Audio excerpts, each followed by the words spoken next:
আমার সামনে যেটা আছে এটা হচ্ছে ইয়ামাহা MT-15 BS4 FI। তো এটা হচ্ছে ওয়াটার কুলিং সিস্টেম ইঞ্জিন, এবং R15 আছে বা অন্যান্য কোম্পানির যেগুলি ওয়াটার কুলিং সিস্টেম আছে অথবা অয়েল কুল সিস্টেম আছে, এই মোটরসাইকেলগুলি স্বাভাবিকের থেকে যদি একটু বেশি হিট হয়, হিট মানে ইঞ্জিন হিটের কথা বলতেছি, যে স্বাভাবিক যেই পরিমাণে হিট হওয়ার কথা তার থেকে যদি একটু বেশি হিট মনে হয় আপনার কাছে, সেই ক্ষেত্রে আপনি কি করবেন। এবং মেকানিক ভাইদের জন্য এই ভিডিওটা থাকবে, যদি বেশি ওভারহিট হয় সেক্ষেত্রে হচ্ছে ক্লাচ প্লেটে প্রবলেম হতে পারে।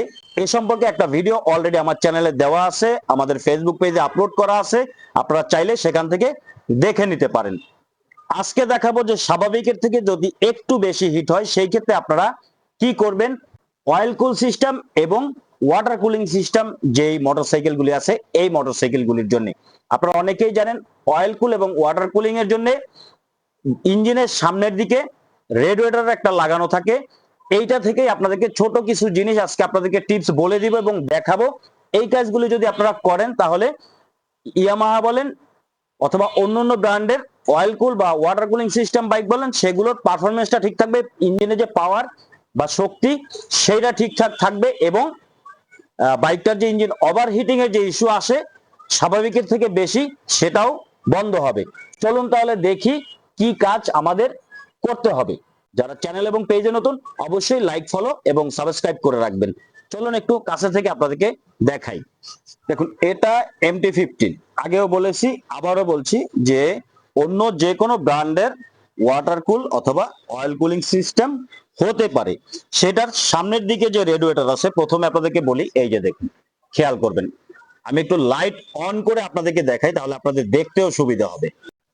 দেখুন, আমি ক্যামেরাটা কাছে নেই, আপনারা একটু খেয়াল করবেন ভালোভাবে। এই যে দেখুন, এইখানে এটা তো উপরের কাভার, এই কাভারের ভিতরের দিকে খেয়াল করুন, এখানে জালি জালি জালি জালি আছে, মানে এগুলো কিন্তু ছিদ্র থাকে।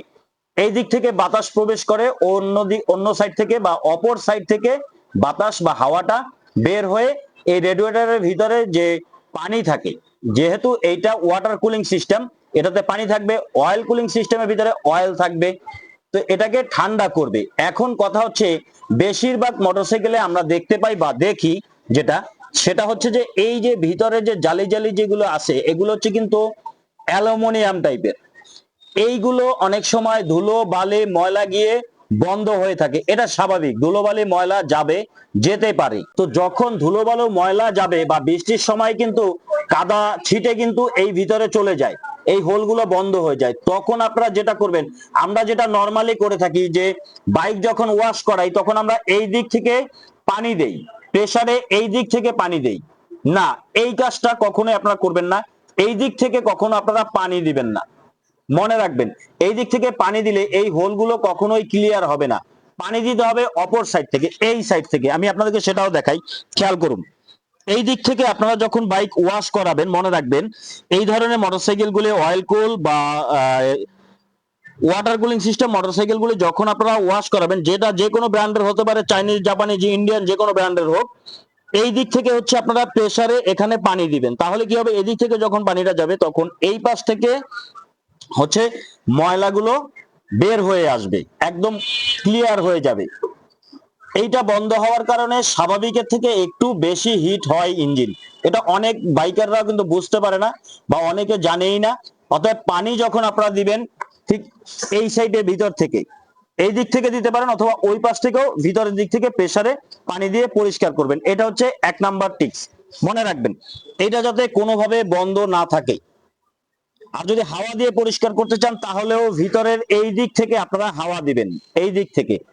এটা যত ক্লিয়ার থাকবে, রেডিয়েটরের এই লাইনগুলি যত ক্লিয়ার থাকবে, পরিষ্কার থাকবে, তত ইঞ্জিন ঠান্ডা থাকবে, বাইকের মাইলেজও ভালো পাবেন, ইঞ্জিন ওভারহিট হবে না। এইটা আপনাদের সমস্যা, এভাবে করতে পারেন। এরপরে আরেকটা সমস্যা যেটা, সেটা কি, সেটা আপনাদেরকে বলে দিই। দেখুন, এখানে খেয়াল করুন, ভিতরের দিকে যেই জালি জালি গুলি আছে, এগুলো জায়গায় জায়গায় অনেকগুলো দেখবেন চেপে গেছে, মানে বন্ধ হয়ে গেছে, আটকে গেছে, একদম বন্ধ হয়ে গেছে। বেশিরভাগ মোটরসাইকেলের ক্ষেত্রে আপনারা দেখবেন যে এগুলি চেপে যায় বা বন্ধ হয়ে যায়। এই ক্ষেত্রে হাওয়া দিতে পারেন, ওয়াশ করাতে, প্রেসারে পানি মারতে পারেন। এবং আরেকটা কাজ যেটা সেটা করতে পারেন, সেটা আপনাদেরকে দেখাচ্ছি আপনারা কি করবেন। আপনারা প্রথমে একটা জিআই তার নিয়ে নেবেন, এখন জিআই তারও নিতে পারেন, অথবা ক্লাচ ব্রেক যে পিকআপ কেবল, ক্লাচ ব্রেক কেবল থাকে, এই যে এই কেবল এরকম টুকরো কেটে এটা থেকে এইভাবে ছোট টুকরো তারও আপনারা বের করে নিতে পারেন। যেহেতু এগুলো অনেক স্টিলের মতো শক্ত, এগুলো নিলেও হবে।